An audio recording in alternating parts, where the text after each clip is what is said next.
Apakah hukumnya mengubah gambar manusia menjadi kartun? Ada ustaz dari luar negara berkata haram atau tak boleh. Betul ke? Jawabnya, ada betulnya juga.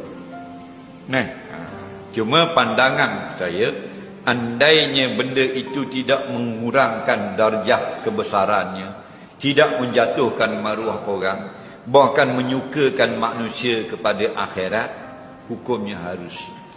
Tapi kalau sampai jadi menghina orang, sampai menurunkan martabat orang yang patut kita muliakan, hukumnya dilarang syarak. Nah, bahkan bukan saja watak ulama, gambar-gambar anak beranak kita pun, kalau kita buat jadi benda hina, haram. Kalau kita buat jadi mulia, kita tak berani nak kata haram. Nah, contoh orang superimpose.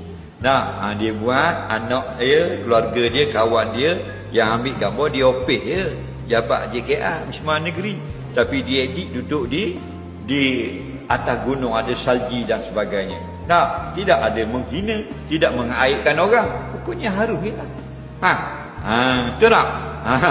Tapi kalau maknanya sampai menghina, disebarkan di khalayak ramai, jadi aib orang, sama seperti mengumpat.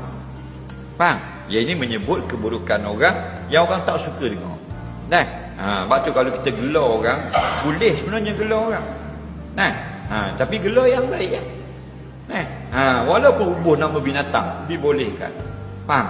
Wahai Raja Singa, dibolehkan dalam syarak. Sebab maknanya orang yang sangat berani. Faham? Tapi tak boleh gelar dengan binatang yang hina. Faham? Wahai anjing, tak boleh tu. Tak boleh lah. Faham? Nah, kerana apa? Kerana Sayyidina Umar digelar dengan Abul Asad. Faham? Bapak si Singa.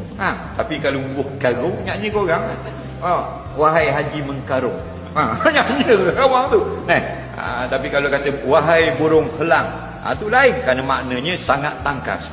Nah, gelaran-gelaran kena tengok kau. Ada halal, ada haram. Sehingga Nabi gelar bapak kucing. Jadilah Abu Hurairah kekal sampai kiamat. Siapa nama betul pun orang tak tahu.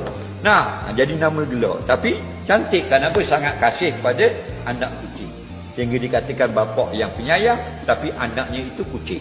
Nah,